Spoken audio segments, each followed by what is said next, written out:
Au cours du repas, alors que le diable a déjà mis dans le cœur de Judas, fils de Simon l'Iscariote, l'intention de le livrer, Jésus, sachant que le Père a tout remis entre ses mains, qu'il est sorti de Dieu et qu'il s'en va vers Dieu, se lève de table, dépose son vêtement et prend un linge qu'il se noue à la ceinture. Puis il verse de l'eau dans un bassin. Alors il se mit à laver les pieds des disciples et à les essuyer avec le linge qu'il avait à la ceinture. Il arrive donc à Simon-Pierre qui lui dit « C'est toi, Seigneur, qui me laves les pieds ?»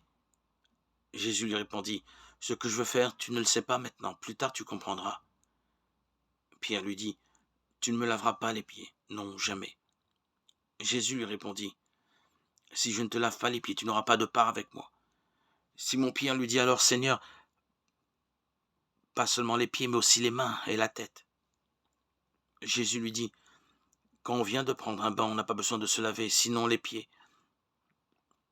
On est pur tout entier. Vous-même, vous êtes purs, mais non pas tous. » Il savait bien qui allait le livrer. C'est pourquoi il disait « Vous n'êtes pas tous purs. » Quand il leur eut lavé les pieds, il reprit son vêtement, se remit à table et leur dit « Comprenez-vous ce que je viens de faire pour vous?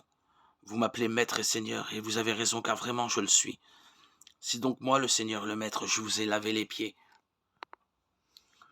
vous aussi, vous devez vous laver les pieds les uns aux autres. C'est un exemple que je vous ai donné afin que vous fassiez vous aussi comme je l'ai fait pour vous. »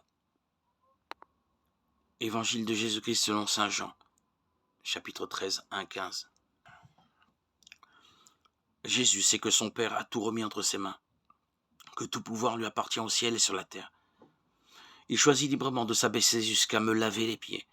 Rien ne peut l'empêcher de m'aimer. Seul l'amour pouvait ainsi descendre plus bas que la misère humaine. Il transforme tout en lui. Même la mort devient la vie. Il est miséricorde.